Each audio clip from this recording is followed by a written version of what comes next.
दोस्तों, आज मैं आपके लिए एक कहानी लेके आया हूँ और कहानी है एक चोर और उसका बेटा और भगवत गीता के जागरण की। तो चलिए दोस्तों, कहानी शुरू करते हैं। एक चोर था और उसका बेटा था। चोर अपने बेटे को रोज शिक्षा देता था कि बेटा, जहाँ कहीं भी भगवान का जागरण हो रहा हो वहाँ कभी मत जाना, क्योंकि भगवान का जागरण और चोरी इनका आपस में तालमेल नहीं है। और बड़ा होकर जब तू चोरी करेगा और चोरी करते हुए अगर पुलिस ने पकड़ लिया तो कभी पुलिस के पास मानना नहीं कि हाँ चोरी मैंने की है। तो बेटा सिर हिलाता था, जी जी जी जी करता रहता था। और समय धीरे धीरे बीतता गया और लड़का बड़ा हो गया और चोर एक दिन बूढ़ा होके मर गया। और उसके बाद बेटे ने, जो पिताजी ने सिखाया था, चोरी का काम करना शुरू कर दिया। और एक दिन बेटा चोरी करने के लिए गया और वो जिस घर से चोरी करके बाहर निकला तो बाहर पुलिस खड़ी थी और उसकी पहली चोरी थी, इसलिए वो डर के भागा और पुलिस उसके पीछे लग गई। और उस लड़के ने भागते भागते जो भी सामान थोड़ा बहुत चोरी जो भी किया था भागते भागते फेंक दिया।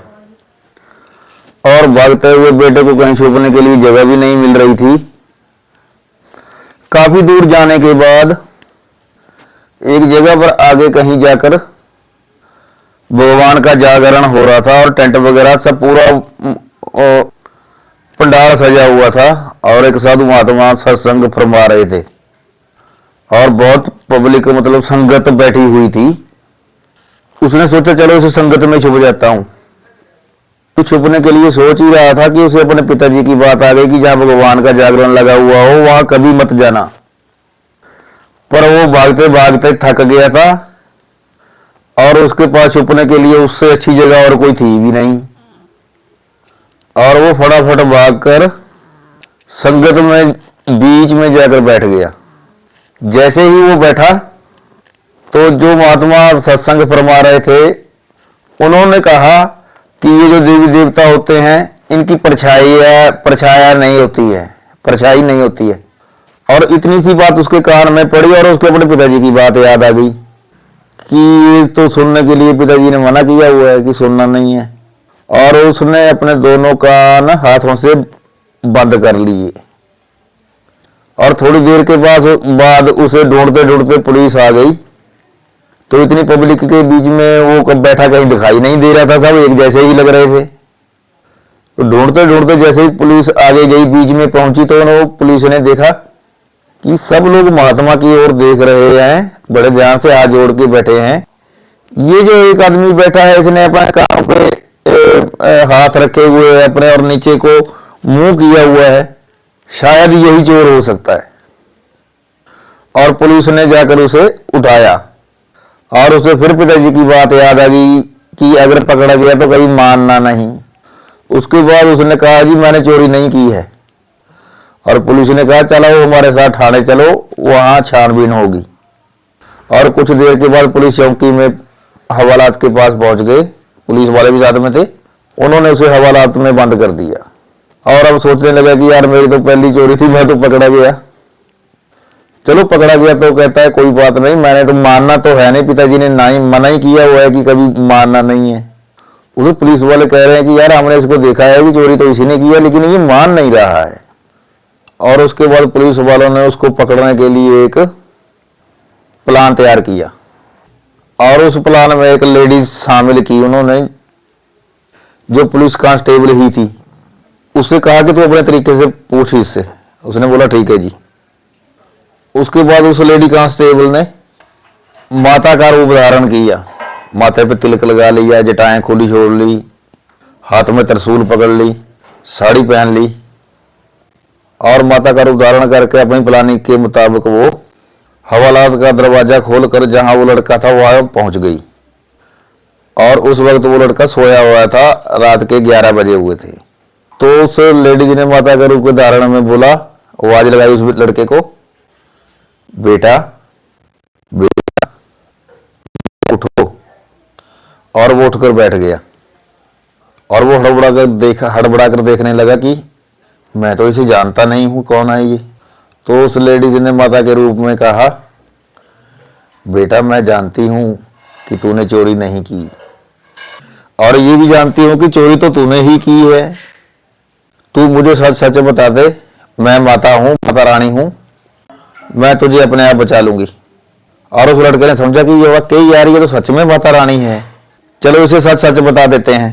और वो भी बताने ही लगा था कि हाँ माता जी चोरी मैंने ही की है। इतने में उसे भगवत जागरण में हो रहे प्रोग्राम का वो सीन, यानी कि वो बात जो उसने सुनी थी 2 लफ्ज कि देवी देवताओं का रूप होता है लेकिन उनकी परछाया नहीं होती। कमरे में थोड़ी थोड़ी मध्यम लाइट जग रही थी, उसमें उस लेडीज की परछाया नजर आ रही थी। और वो लड़का उठकर एकदम से उसके लेडीज के पांव में गिर गया और पांव पकड़कर बोलने लगा और रोने लगा, माता जी मैंने चोरी नहीं की है।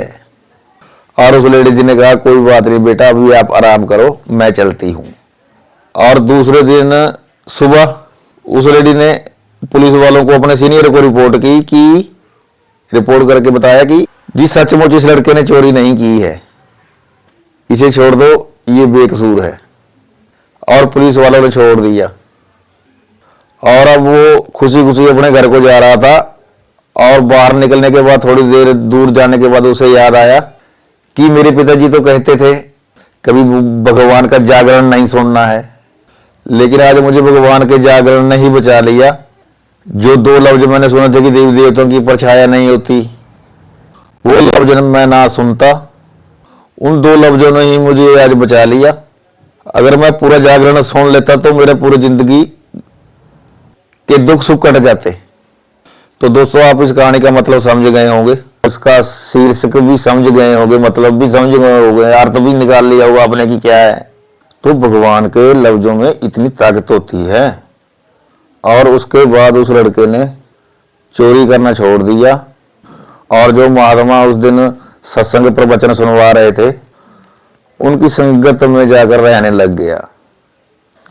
तो देख लो दोस्तों, उसके कानों में पड़े 2 शब्द उसे चोरी से भगवान की ओर ले गए। कहानी को यहीं समाप्त करता हूं और अपने बारे में 2 बातें आपको बताता हूं मैं अपने जीवन की, कि मैं 40% हैंडीक्राफ्ट हूं और ब्रेन हेमरेज का मरीज हूं और बेड पर पड़ा रहता हूं ऐसे। और ब्रेन हेमरेज के बाद साथ में पैरालाइज भी हो गया था मुझे, मेरा दिमाग इतना सही नहीं रहता, जुबान भी बोलते बोलते लड़खड़ाती है, साफ जुबान मेरे मुंह से निकलती नहीं है, आवाज साफ नहीं आती। ऐसे ही पड़े पड़े मुझे आज ये कहानी याद आई और मैंने सोचा चलो कि दोस्तों के साथ शेयर करते। दोस्तों मेरी जिंदगी का भी कोई भरोसा नहीं है, डॉक्टरों ने भी बता दिया है कि जब तक जिंदा रहेगा तब तक ये 10-12 हज़ार की जो दवाइयाँ आती है ये खानी पड़, अगर बंद करेगा तो मर जाएगा। दोस्तों अगर आपको मेरा वीडियो पसंद आए तो लाइक शेयर और सब्सक्राइब करना ना भूलें, और ना पसंद आए तो अनलाइक ही कर देना। और अगर पसंद आए तो कमेंट करके जरूर बताना कि आपने ये वीडियो कहां कहां से देखा है, मैं आपके कमेंट का जवाब देने की पूरी कोशिश करूंगा। इसी के साथ वीडियो को बंद करता हूं। भगवान आपको खुशियां दे। राम राम जी।